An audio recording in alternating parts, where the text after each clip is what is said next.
Keterbukaan Mendikbud. Kami sampaikan ke KPK untuk membaca laporan itu, analisis laporan itu seperti apa, tindak lanjutnya seperti apa, kami serahkan sepenuhnya ke KPK.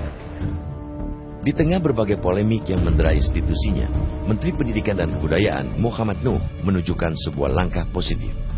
Rabu 29 Mei malam lalu, Nuh menyerahkan laporan dugaan penyimpangan yang terjadi di jajarannya ke Komisi Pemberantasan Korupsi atau KPK. Laporan itu adalah hasil investigasi Tim Inspektorat Jenderal atau Itjen. Kemendikbud Tim menemukan adanya dugaan intervensi pihak Ditjen Kebudayaan yang dipimpin oleh Wamendikbud Windu Nuryanti dalam menentukan penyelenggaraan kegiatan atau event organizer atau IO. IO yang diduga penunjukannya bermasalah itu ialah milik suami Windu.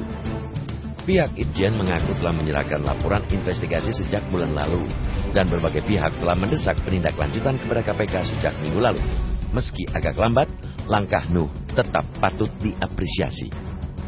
Pelaporan penyimpangan di jajaran sendiri baru kali ini terjadi. Sebelumnya, pelaporan tindakan penyimpangan hanya dilakukan sebuah lembaga terhadap lembaga lain di kabinet. Tindakan Nuh menunjukkan keberanian dan keterbukaan yang belakangan langka dilakukan elit negeri ini. Sudah sering mereka yang menyandang status pemimpin hanya berani unjuk dada jika menyambut pujian. Namun, begitu terjadi kesalahan, malah mendadak kerdil dan lempar batu kepada bawahan atau balik menyerang pengkritik. Sikap memprihatinkan ini bukan pula tidak terjadi di Kemendikbud. Pada kasus Windu, yang juga terkait penggunaan APBNP 2012, Nuh sebelumnya hanya menyatakan akan melakukan klarifikasi internal. Dengan melaporkan ke KPK, Nuh telah membuka pintu rumahnya sendiri, selayaknya tuan rumah yang baik. Tentunya, ia juga harus berani bertanggung jawab sesuai perannya sebagai pemimpin jika penyimpangan terbukti. Pelaporan itu juga bisa membangkitkan lagi kepercayaan publik terhadap institusi negara. Di saat keuangan negara serba berhemat dan beban hidup rakyat makin besar, sudah sepatutnya segala bentuk penyelewengan terhadap APBN tidak boleh hanya diselesaikan lewat klarifikasi internal atau pemecatan oknum. Penindakan hukum yang telak mutlak dilakukan. Lebih jauh, keberanian yang sudah dimulai Nuh ini jangan sampai berhenti di sini.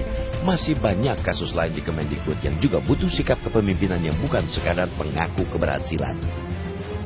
Salah satunya adalah Kisruh Pelaksanaan Ujian Nasional atau UN. Tindakan nyata terhadap penyelenggaraan ujian nasional yang terhambat di 11 provinsi baru sampai pada pemberhentian Kabalitbang Kemendikbud Hairil Anwar Notodiputro.